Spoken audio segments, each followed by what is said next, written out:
పేరుకు ప్రభుత్వ పాఠశాల కానీ అందులో చదివేది ఇద్దరే విద్యార్థులు. వారికి చదువు చెప్పేది కూడా ఒక్కరే ఉపాధ్యాయులు. పెద్దపల్లి జిల్లా రామగుండం మండలంలోని 1 డివిజన్ పాములపేట గ్రామంలో ప్రభుత్వ బడి కథ ఇది. 3వ తరగతి చదివే యశ్విత్, 4వ తరగతి చదివే వినీత్ మాత్రమే ఈ పాఠశాలకు వస్తున్నారు. వీరికి చదువు చెప్పేది కూడా రవీంద్ర అనే ఒకే ఒక్క ఉపాధ్యాయులు కావడం విశేషం.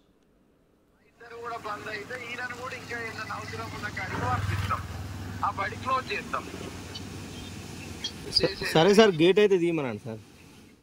చాలా ఏళ్ల నుంచి ఈ పాఠశాల ఇలాగే నడుస్తున్నప్పటికీ ఈ పాఠశాలను మెరుగుపరచడానికి అధికారులు పట్టించుకున్న పాపాని పోలేదు. పోనీ ఇంకా కొందరు పిల్లలు వస్తారనుకుంటే ఆ గ్రామంలో ఉన్నదే 50 కుటుంబాలు, 8 మంది పిల్లలు. అందులో 6 వేరే బడిలో చదువుతున్నారు. 2 ఇక్కడికి సర్కార్ బడికి వస్తున్నారు. ఇక్కడ ఒకే ఒక ఉపాధ్యాయునికి కూడా ఇదే నయం అనిపించిందేమో. ఉన్న 2కి చదువు చెప్పేసి తుర్రుమంటూ వెళ్ళిపోవడం సులువు కదా.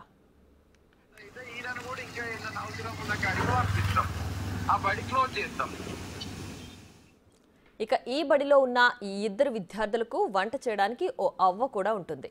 ఈ 2 కోసం అన్ని వసతులు ఉన్నాయి. ఈ పాఠశాలకు అమ్మబడి పథకం కింద కూడా ₹1,00,000 మంజూరు అయ్యాయి. చిన్న చిన్న మరమ్మతులుంటే ఈ ₹1,00,000తోనే చేస్తున్నట్లు ఉపాధ్యాయుడు తెలుపుతున్నాడు.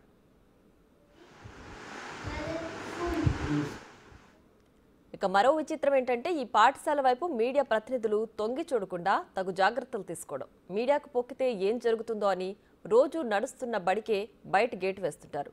లోపలున్న మాస్టారు బయట నుంచి లోపలికి ఎవరిని అనుమతించరు. మాకు రూల్స్ ఉన్నాయి, గేట్ తీస్తే 2 పిల్లలు బయటకు పోతారు, ఆగమాగం అవుతారంటూ బుకాయింపులు కూడా ఉంటాయి.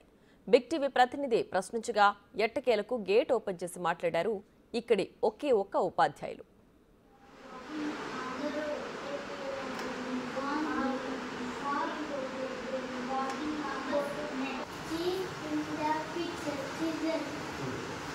ప్రభుత్వ నిధులతో నిరుపయోగంగా మారుతున్న ఈ విచిత్రమైన సర్కారు బడిపై అధికారులు తగు చర్యలు చేపట్టాలి.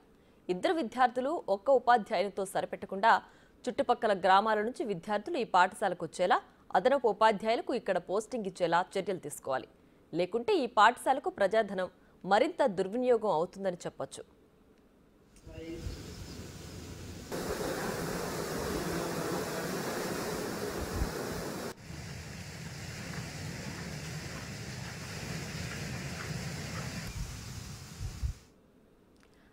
దీనికి సంబంధించి మరింత సమాచారం మా ప్రతినిధి కరీంనగర్ నుంచి శ్రీనివాస్ ఫోన్ లైన్ లో అందిస్తారు. శ్రీనివాస్, చెప్పండి, ఈ ప్రభుత్వ పాఠశాలలో 2 విద్యార్థులే ఎప్పటి నుంచి చదువుతున్నారు? పూర్తి డీటెయిల్స్ ఏంటి? తెలంగాణ రాష్ట్ర ప్రభుత్వంలో ఇటు కాంగ్రెస్ ప్రభుత్వం కొలువు తీరాక ఇటు ఆ ప్రభుత్వ పాఠశాల లోపల విద్యార్థుల సంఖ్యను పెంచాలని చెప్పి బడిబాట లోపల తగు జాగ్రత్తలు తీసుకోవాలని చెప్పి ఇటు ప్రభుత్వ ఉపాధ్యాయులకు అయితే స్ట్రిక్ట్ గా రూల్స్ ఇంప్లిమెంటేషన్ చేసినటువంటి పరిస్థితి. కానీ ఇక్కడ ప్రభుత్వ పాఠశాల లోపల అన్ని సవలతులు ఉన్నా కానీ విద్యార్థుల సంఖ్య మాత్రం పెంచడం లోపల ఉపాధ్యాయులు విఫలమైనటువంటి పరిస్థితి కనబడుతుంది. చాలా పాఠశాల లోపల ఇటు సర్కారు స్కూళ్ల లోపల ఇప్పటికే వసతులు లేక ఇబ్బంది పడుతున్నటువంటి నేపథ్యం లోపల ఇక్కడ పెద్దపల్లి జిల్లా రామగుండం మండలం లోపల పాములపేట గ్రామం లోపల అన్ని వసతులు ఉన్నా కానీ అక్కడ ఉన్నటువంటి ఉపాధ్యాయులు విద్యార్థులను సంఖ్య పెంచడం లోపల మాత్రం విఫలం అవుతున్నటువంటి పరిస్థితి కనబడుతుంది. ఇంకా ఆ ప్రభుత్వ పాఠశాలకు ఇటు బడిబాట కింద ₹1,00,000 కేటాయించడము, విద్యార్థులు లేని పాఠశాలకు అన్ని రకాలుగా వసతులు కల్పించడం అనేటువంటిది అయితే ఇప్పుడు విద్యార్థుల సంఖ్య లేకపోవడం అయితే ఉపాధ్యాయుల యొక్క నిర్లక్ష్యం కనబడుతున్నది. అయితే ఆ 50 కుటుంబాలు ఉన్నటువంటి ఆ గ్రామం లోపల కేవలం ప్రైమరీ పాఠశాల చదివేటువంటి విద్యార్థులు 8 మంది ఉన్నారు. కానీ అక్కడ ఉన్న 8 మందిని పాఠశాలకు రప్పించడం లోపల అయితే ఇటు ఉపాధ్యాయుడు యొక్క నిర్లక్ష్యం కొట్టేసినట్టు కనబడుతుంది. అక్కడ 2 అందులోపల ఉపాధ్యాయుడు పాఠశాలకు రాకపోయినా కానీ ఆ పాఠశాలకు సెలవు ఉంటుంది. తర్వాత ఆ 2 విద్యార్థుల లోపల ఎవరో ఒక విద్యార్థి రాకపోయినా కానీ సెలవు ఉంటుంది.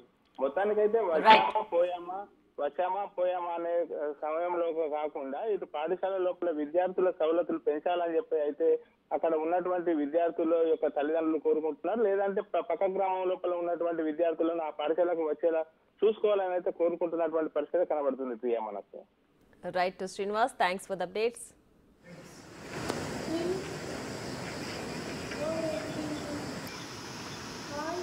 Golden